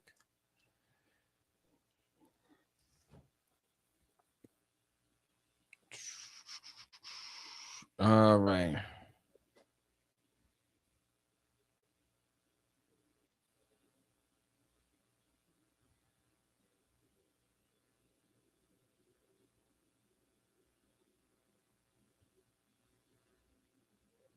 All right. Share screen. Here we go. Present or invite, I think. At the bottom next to our thingies. Right. Yeah, there we go. Yep. You can see it? Yeah. All right. Perfect. Here we go. All right. And then 3, 2, 1. This is the morning experience, and I really hope that you all enjoy that we run the world. I really love those nuggets of information, this nuggets of knowledge that Dr. K provides with us. So moving to the other side of We Run the World, this is look at this, the phenomenon that is taking over the internet as we look at videos across the internet and we decipher what is going on. So Dr. K, look at this. It's a village to raise a child, but what if the village is retarded? What you think it's going to produce? So this was at a press conference, and this Baltimore man said, it takes a village to raise a child, but what if the village is stupid? Which is a valid point. It's a valid point. I don't know why you back me into these corners, because I agree with this man. Okay. Because I have to fight stupid people online all day who think that just the most inane things are true. And you're just like, not only is it not true, but how are you walking around Earth being this ridiculous? Like, I don't even understand it. And people are like, Kamika, you're being ableist. Am I? Because this person is dumb. Verify results. And you want me to just treat them like they're like nothing's happening, and just treat them with all the fairness in the world when they're being unfair to me by walking around the Earth being this ridiculous. You understand? So I agree. If the village is messed up, if the village is full of dumb folks, how are we supposed to do this? I need to know too, actually. I think he is spot on. Like, look, if you are being, raised and influenced by a bunch of unsharp folks, how are you yourself going to be sharp? If you are being raised by mediocrity, how are you yourself not going to know what not being mediocre is? How you supposed to know? Who's gonna know? How are you gonna know? Right. They're never gonna know. They're not gonna know. Which really that statement right there, really brings in a lot of past friendships and everything that I had, that I have. And with folks there, I don't want to throw anybody under the bus, but this dude is right. He's right. He's not wrong. You can't prove him wrong on that one. I promise you can't. Right. I've been fighting with people online about the difference between like democratic socialism and communism. Like, same thing. I'm like, I don't even have the spoons with you. And then like, well, you need to explain it since you said, no, I don't. You need to read. Right. Yeah. And you're not gonna. So no, you're not wasting my time. No, I'm just gonna call you stupid and go on about my day. Put that on the shirt. I'm gonna call you stupid and go on about my day. Go on about my day. I'm not stressing over y'all. No, I'm not doing it anymore. It's so inane. It's so ridiculous. It's not even worth my time. It's not. Oh, put that on the front and back. That's exactly not what worth it my is. time. Oh, put it on a shirt, folks. We got more. Look at this coming up after this. This is the morning experience. All right. Boom, boom. Sharing my screen. And all right. Hold on. Let me get my groceries. Apparently my groceries came. Hold on. Oh, all right. Take your time. Just real fast. I just, I haven't been up in an hour. Lord, my glutes hurt. Somebody hurt me. My word.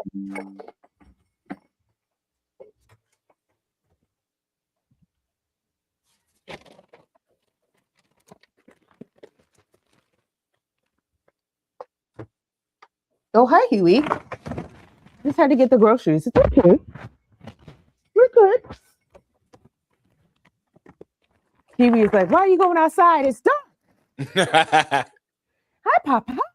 That's that He's a good boy. Do you want to come up here so the people can see you really fast? Come here. He's not allowed to do this, but we're going to do it really fast. Come on. So the people can see you. Say, hi, my name's Huey. Yeah, hello. Hey. Oh, hello. Hi, what's up, Huey? All right, we're ready. All right. Well, let's do it. And in 3, 2, 1.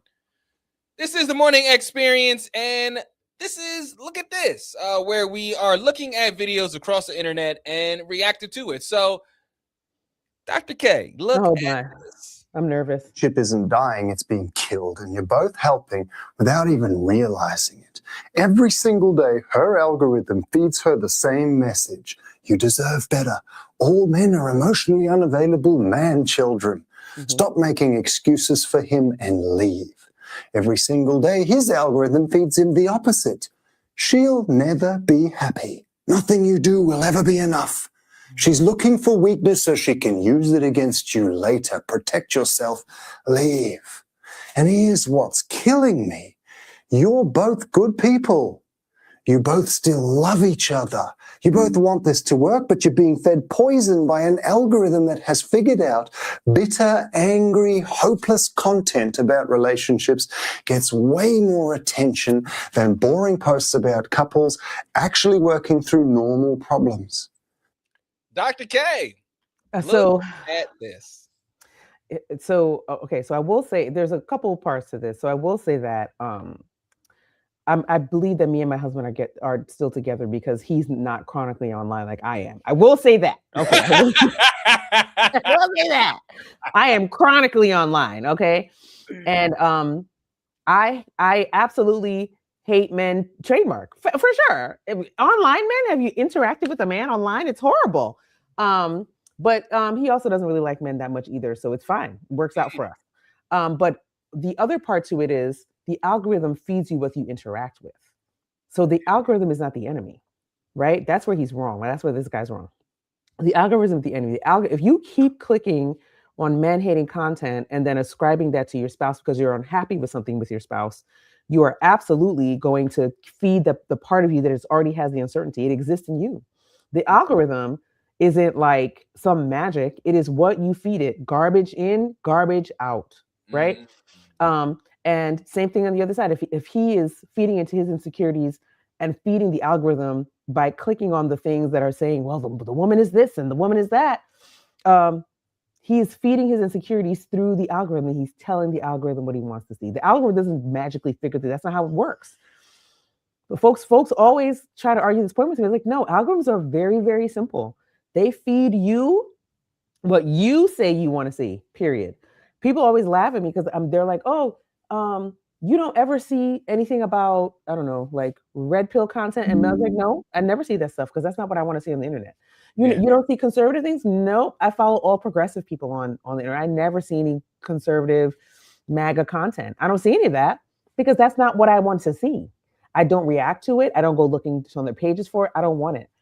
And I also don't interact with people who just hate men TM for the clicks, because there are some people who do that. Some people have figured out that there is a population of people who react to this stuff, so they just make man-hating content.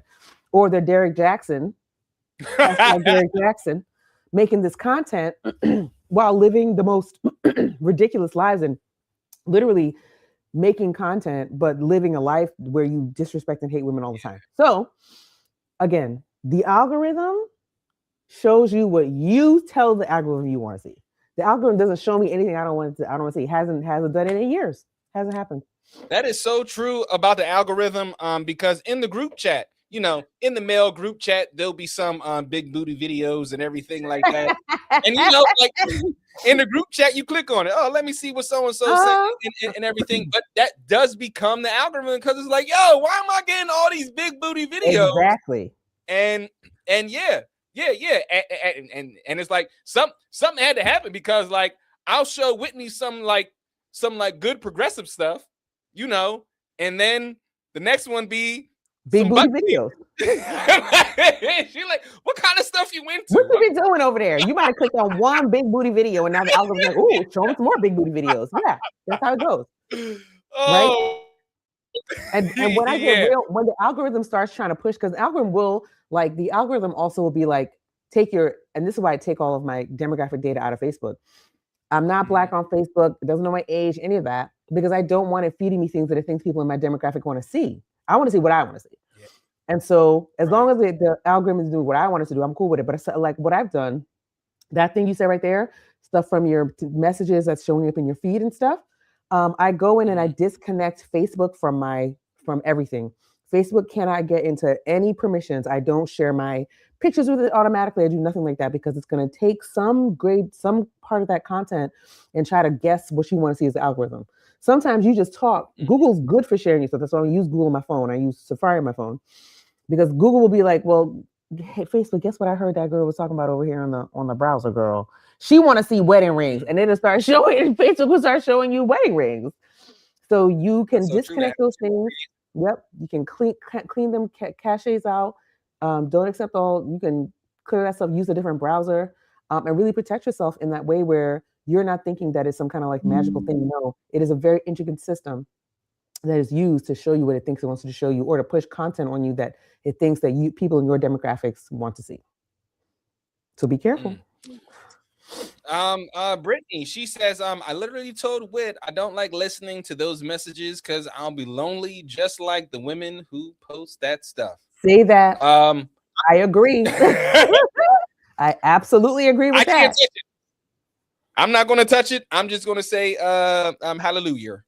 Listen, those messages, those things, and people make that the rage bait content just to hook you. It's not about whether or not it's going to edify you. It's about hooking you. And then you make your own, your brain is going to start making association determinations from the stuff that you watch anyhow. I really had to pull back and be like, and Basir called me on it because I started saying things like, oh, well, they're going to listen to you because you're a man and not me, right? And I had to examine, and he really was like, I don't like that you said that because of, it sounded pretty bad. And he finally was like, and I finally had to do like a little recognizance and figure out where that was coming from. Why am I saying this? Why am I acting? Why am I repeating that? And it was from some, hating ass man content on the internet. I have to figure that out. And change my algorithm again, and change the algorithm again, because now I don't need to be seeing all that. Yeah. Put that on a shirt too. Change your algorithm. Change your algorithm. Yeah, folks. We got. Well, no, that's it for Look at This. So we're going to wrap it up after this, and send you on your way so that you can enjoy your Tuesday. This is the Morning Experience. All right, final 30. Hey, final 30. And in 3, 2, 1. This is the Morning Experience. Want to thank you for joining us on this Tuesday morning. Want to thank my sister for joining us in the comment section and hanging out with us this morning. And I was about to say something so bad, but I am not, because I love my sister. And in 2026, I don't want to get boxed by her. So, Dr. K, what you got to say? I wanted to hear it because I will pay for the boxing. I'll do that. This has been a really good show. I'm really excited about it. I hope people listen to it. I hope we can clip it up and put it in different places because I thought it was a very good show. I'm excited. Yes. Entertainment and intelligence all wrapped in one. Who's going to do that for you? Well, the Morning Experience. Folks, thank you for joining us. I am Marquise Lupton. That is Dr. Kamika Campbell. This is the Morning Experience, and we will see you on Wednesday. All right. Boom. Is it grape juice sandwiches? I hope. Well, hold on. Let me end the stream. I love you, Brett. Love you, sis. Thank you. But I hope you didn't eat them grapes under the table.